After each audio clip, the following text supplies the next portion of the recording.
Turma, vamos iniciar mais uma aula de rede de computadores. Hoje nós iremos falar sobre alguns princípios de segurança da informação. Então, na década de 70, 80, a gente tinha a segurança dos mainframes, tinha segurança em dados, né? Com o tempo, esses dados eles começaram a evoluir e ter uma importância maior do que simplesmente dados. Esses dados começaram a me gerar informações que eram importantes para a tomada de decisões dentro das organizações, dentro das empresas, né? Então, as informações passou a ser um ativo, né, de importância a ser protegido dentro da minha organização. Na, no, na época atual, né, nós temos o desenvolvimento de conhecimento a partir de um conjunto de informações que se obtém. Por exemplo, a gente numa rede social tem diversas informações sobre diversas pessoas, a gente começa a criar perfis.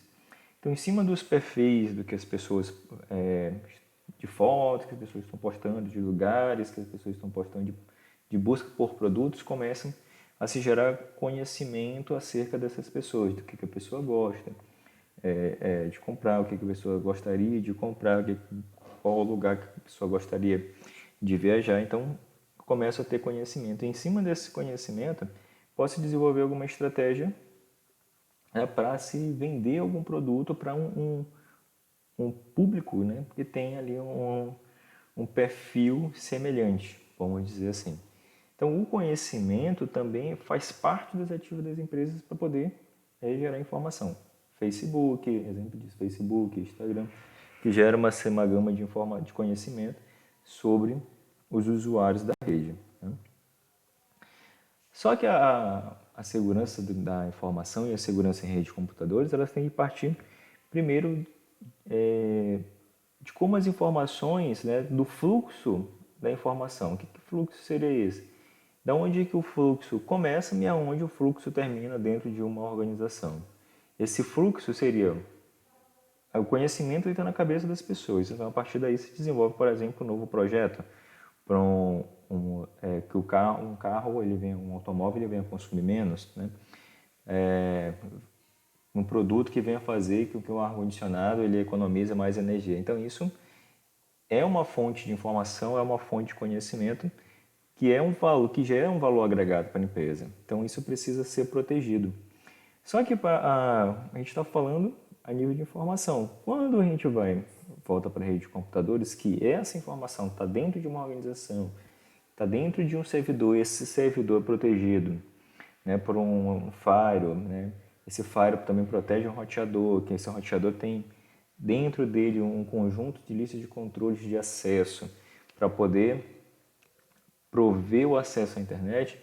Então, a gente também tem que proteger os nossos ativos de redes. Então, o que a gente precisa proteger? Então, de acordo com o fluxo da informação que está ali sendo gerada, eu preciso proteger as pessoas, preciso proteger meus equipamentos e as minhas aplicações.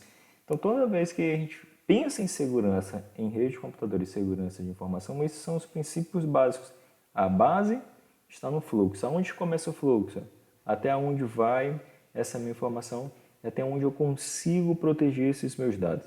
Esse seria o fluxo da informação, né? Então, segurança em rede consiste nas políticas e práticas adotadas para prevenir e, além disso, monitorar o acesso não autorizado. O que seria um acesso, turma, não autorizado? Seria um acesso indevido por pessoas que não fazem parte da minha organização ou até pessoa que faz parte da minha organização, mas não está autorizada a obter um determinado nível de acesso. Em aulas anteriores, comentei com vocês que dentro de uma organização existem diferentes perfis de acesso à minha informação, tá? Então, de acordo com o cargo que a pessoa ocupa dentro de uma organização, ele vai ter visões diferentes das informações e dos dados que fazem parte ou que pertencem a uma determinada organização, tá? Então, o acesso não autorizado, o uso devido, modificação, né? Negação da rede de computadores e recursos acessíveis na rede. Esses são que nós devemos proteger. Então, vulnerabilidade. Então, uma vulnerabilidade em rede de computadores representa uma das principais origens de ataques variadas numa empresa de diferentes tipos. E existem ativos, elementos a serem protegidos. Falei agora há pouco que as nossas vulnerabilidades podem estar nas pessoas, nos ativos, ativos tecnológicos e informação. Pessoas, por que pessoas? Eu posso fazer um ataque chamado engenharia social para convencer uma determinada pessoa a me passar uma determinada gama de informação. E está de responsabilidade dela. Então, essa pessoa, ela pode, né, ser um ponto, um elo, um ponto fraco dentro da minha organização e me passar as informações. Os ativos físicos, quais são os ativos físicos? Roteadores, firewall, computadores, servidores, são os ativos físicos que precisam ser protegidos, né? Ativos tecnológicos, poderia ser aplicações, poderia ser um novo projeto que está sendo desenvolvido. E as informações, essas informações são geradas, pode ser informações contábeis, né, o rendimento de uma empresa, informações de novos projetos, sobre coleta de dados sobre pessoas que compram na determinada rede de supermercados, seria informação e também conhecimento. Bom, a gente poderia se perguntar o seguinte: da onde a gente começaria a pensar, né, em detectar uma vulnerabilidade? Né? Uma outra pergunta: onde começaria um ataque? Um ataque, ele começa com a análise das vulnerabilidades. Então eu preciso analisar quais são as vulnerabilidades da empresa que vai ser alvo de um ataque. Né? Lembrando que nem todos os ataques eles são criminosos. Tá? Existem empresas que são especializadas em fazer o que nós chamamos de pentest para identificar quais são as vulnerabilidades de uma determinada organização para que essas vulnerabilidades elas sejam sanadas, elas sejam, vamos dizer, elas sejam resolvidas, tá? Ou aqueles pontos de vulnerabilidade eles sejam resolvidos. Então, eu vou fazer uma pesquisa de vulnerabilidade, muitas das vezes eu vou pesquisar informações de uma determinada empresa, se ela tiver uma página web, buscar informações sobre ela. Né? Então, a partir dali eu já começo a fazer técnicas de monitoramento. Então, eu tenho que começar a monitorar o tráfego da minha empresa. Qual o intuito do monitoramento? Para verificar quais são as portas, né?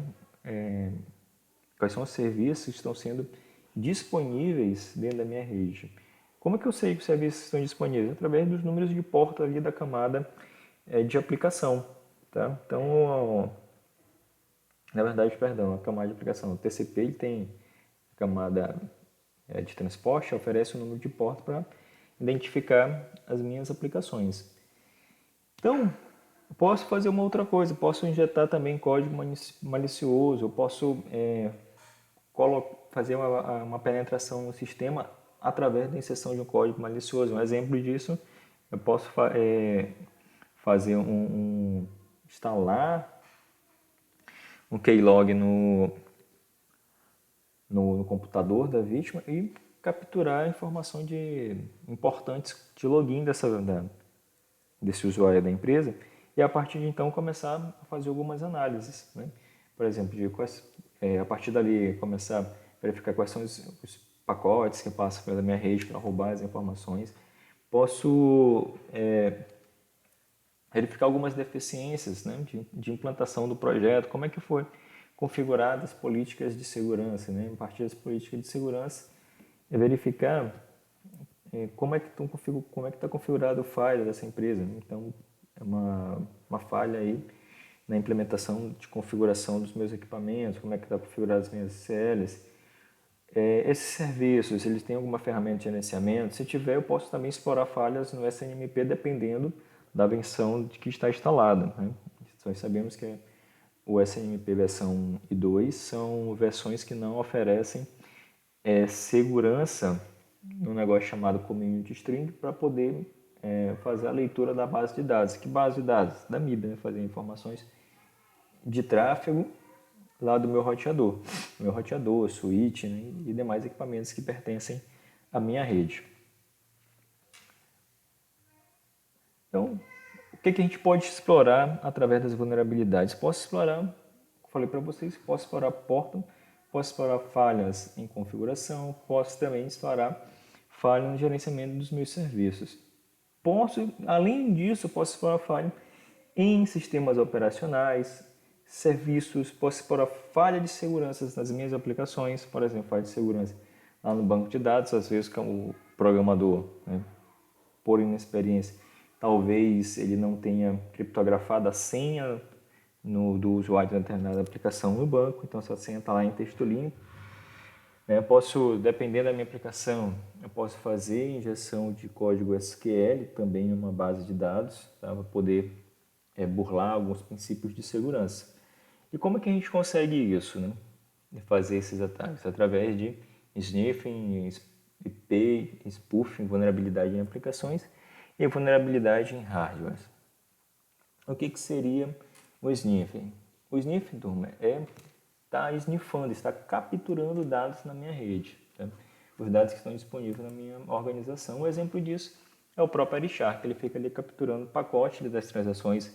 Por exemplo, quando você acessa um site na web, ele tem, por trás tem vários protocolos funcionando, DNS, protocolo HTTP, tem transações ali TCP, IP. Eu posso utilizar também o IP spoof, antes de passar para o IP spoof, a gente pode também utilizar o Nmap, tá? Também uma ferramenta utilizada especificamente para estar explorando falhas, né? Na verdade, para estar escaneando ali quais são as portas que estão abertas dentro da minha rede. Tá? Além de verificar os dados com o Wireshark, também posso estar utilizando o Nmap. O IP spoofing, ele é uma ferramenta que o hacker utiliza para mascarar o IP dele quando ele vai fazer um determinado tipo de ataque. Por exemplo, vou fazer um ataque de negação de serviço. Eu utilizo a técnica de IP spoofing para falsificar o meu IP, né? Proteger o meu IP do local que eu estou. Então, faço com que o meu IP apareça de um outro local, por exemplo. Estou em São Luís, vou dizer que o meu IP é de Brasília. Isso vai proteger o local em que eu estou e da onde está ocorrendo o ataque. A vulnerabilidade em aplicações pode ser ditas questão de segurança, né? Como programador, ele criptografou os dados que estão sendo gravados, e pode ter também vulnerabilidade de hardware. O que seria essa vulnerabilidade de hardware? Acesso a esses equipamentos. Tá? Então, se eu não protejo o local em que meus servidores, né, qualquer pessoa pode estar acessando esse local, isso pode gerar um problema que alguma pessoa espetar lá um outro dispositivo que possa infectar o meu hardware, com um malware, com um worm, tá? E a partir daí, então, ceder o controle desse equipamento para um atacante. Bom, além de vulnerabilidade, nós temos ameaças na nossa rede. Ameaça é aquilo que possivelmente pode ocorrer, não que de fato ocorreu. Por exemplo, vindo, por exemplo, trabalho para casa, eu posso ter uma ameaça, né, iminente de ser assaltado ou de sofrer um acidente, mas não que isso vá ocorrer. Está na iminência de acontecer. Então, ameaças são situações potenciais que se tornam incidente de segurança assim que um agente de ameaça explora a vulnerabilidade do ativo. Então, essa ameaça ela só se torna um ataque, né, a partir do momento que eu conheço as vulnerabilidades ali da minha organização. Então, quais são essas ameaças? Uma delas seria o roubo ou vazamento de informação, né? Um spoof, negação de serviço e o SYNFLUID. O que seria negação de serviço? Comprometer a disponibilidade dos serviços que estão sendo oferecidos pela minha organização. Um exemplo de comprometimento de disponibilidade seria serviço de home bank. Imagina o Banco do Brasil parar seus serviços por 24 horas. Você precisa ali fazer um pagamento, precisa fazer uma transação e o serviço não está disponível. Além de você comprometer a disponibilidade, você compromete também a confidencialidade dessa empresa em relação aos seus clientes. Então, tem um comprometimento da confidencialidade, não da informação, mas sim do serviço que está sendo prestado. O spoofing. O spoofing seria a falsificação de IP. Eu posso utilizar essa técnica para invadir a minha empresa, mandando informações ali para o meu servidor, falsificando um IP. Esse IP falso pode passar ali por dentro das minhas regras de firewall como se fosse um IP válido. Tá?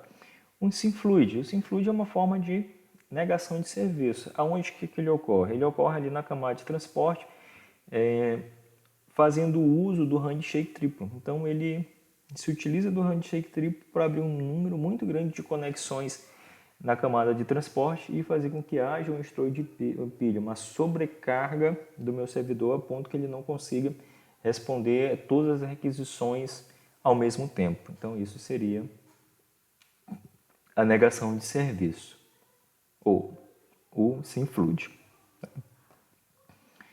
Então, as ameaças elas podem causar perda da confiabilidade, perda da integridade, perda da disponibilidade. A perda da confidencialidade seria ter alguma informação alterada, né? E também perda da confiabilidade, da confiança do serviço prestado ao cliente, ou seja, aquele serviço ele não funciona de acordo com o que foi contratado, não funciona com a disponibilidade que foi contratado. Então, as ameaças podem afetar a integridade das minhas informações, a integridade dos meus dados também. Ou seja, os meus dados eles saem da minha origem, eles podem chegar ao meu destino alterados. Então, as ameaças causam estrago, né, também na integridade da informação. E os casos mais comuns são a perda de disponibilidade, causam prejuízos milionários às empresas por conta de disponibilidade, né, por conta do serviço estar fora do ar. Um exemplo disso, banco, tem, por exemplo, as lojas americanas, Magazine Luiza, que vendem diversos produtos pela web. Não só pela web, mas também como apps. Né? Então, nesses exemplos que eu citei, essas empresas elas precisam garantir confidencialidade, integridade e disponibilidade. São pontos que são propriedades de segurança da informação que precisam ser de fato garantidas para que o cliente ele possa fazer as compras no momento que ele quiser, né? Que os dados dele sejam preservados, que eles sejam confidenciais e que os seus dados não sejam corrompidos. Então, são propriedades de segurança da informação que de fato precisam ser preservadas em um momento que haja a oferta de um serviço e a utilização desse serviço por um determinado cliente. Ferramentas de segurança. Eu tenho firewalls, IDS, IPS, né? E métodos de autenticação. O firewall é um dispositivo que me permite fazer configurações para fazer filtragem de pacote, filtragem de IP, né? Detectar determinadas anomalias na minha rede. O IDS e IPS eles trabalham juntamente com o firewall para prevenir e detectar intrusões. Tá? Então, o IDS ele funciona como uma câmera, ele fica filmando ali o tempo todo para detectar alguma anomalia, algum comportamento indiferente da minha rede e gerar um alerta para o administrador da rede. O IPS, a função dele é tentar diminuir a quantidade de alertas falsos que estão passando na minha rede. Por exemplo, eu tenho um determinado horário na minha rede que eu tenho um pico, né, de tráfego na minha rede. Então, geralmente, há um aumento abrupto em determinado horário. Então, o IPS vai detectar esse comportamento. É normal ou não? Então, os métodos de autenticação? É para garantir a autorização, né, do acesso às minhas informações. Então, por exemplo, serviço de home bank, você só vai fazer uma determinada transação na sua conta se você se identificar ali no sistema. Tá? Então, eu tenho forma de autenticação, que você saiba, que você tenha e qual que você seja. A autenticação que você sabe, por algo que você sabia são as senhas que nós conhecemos. Então, tem determinadas empresas que criam política de senha que a cada 30 dias eu preciso trocar essa senha e seguir um determinado padrão, caracteres maiúsculos, minúsculos, números, né, caracteres especiais. Autenticação por algo que você tenha. Algo que você tem poderia ser um QR Code, né, um cartão RCA para garantir a tua autenticação para uma determinada transação. Geralmente, a autenticação por algo que você tenha é utilizado juntamente com as senhas, tá? Por algo que você saiba. O outro método que a gente tem é por algo que você seja, biometria, íris, tá? Também pode ser utilizado com senhas. Exemplo disso, você pode ter lá um cadastro biométrico no banco, né? Você faz, e algumas transações pede que você confirme com uma determinada senha que você utiliza para fazer suas transações diariamente, tá? Então, são formas de garantir um princípio chamado não repúdio, tá? Por meio da autenticação. Também um princípio da segurança que falamos em aulas anteriores. Temos algumas questões, né, que é o momento de fixar a aula. Vulnerabilidades em redes de computadores podem ser identificadas com o uso de ferramentas como Nmap, que realiza a varredura de portas de um ativo. Essa afirmação está correta por quê? Sim, porque as portas abertas representam vulnerabilidade. Sim, porque cada porta aberta é uma vulnerabilidade. Sim, porque o mapeamento das portas indica a vulnerabilidade de ativos. Não porque a porta aberta indica apenas que há um serviço disponível no ativo. Não porque serviços podem ser atacados independentemente das portas abertas. Turma, se eu tenho portas abertas, eu tenho alguma vulnerabilidade. Na verdade, eu tenho uma ameaça. Essa ameaça ela pode vir ou não se tornar uma vulnerabilidade, tá? Mas eu tenho certas portas, elas são essenciais para que determinados serviços rodem. Por exemplo, porta 8080 do HTTP. Ele precisa estar funcionando para que serviços web possam funcionar. Então, portas abertas representam uma vulnerabilidade? Representa, sim, né? Porque portas representam uma vulnerabilidade. Sim, porque mapeamento de portas indica uma vulnerabilidade do ativo? Não necessariamente representa uma vulnerabilidade do ativo. Tá? A resposta mais adequada para essa questão seria a nossa letra A. Quais das seguintes alternativas corresponde a uma ferramenta de segurança? Firewall e IDS, confidencialidade não é um princípio de segurança da informação, integridade também, disponibilidade também. Né? Ameaças não é um princípio de... não é uma ferramenta, então a opção correta seria letra A. DDoS, né? Negação de serviço, afeta a prioridade básica de segurança da informação. Qual delas? Confidencialidade foi aquelas que nós falamos na aula. Turma, aqui nós encerramos a nossa aula, falamos, descobrimos todos os princípios de segurança da informação e segurança em redes.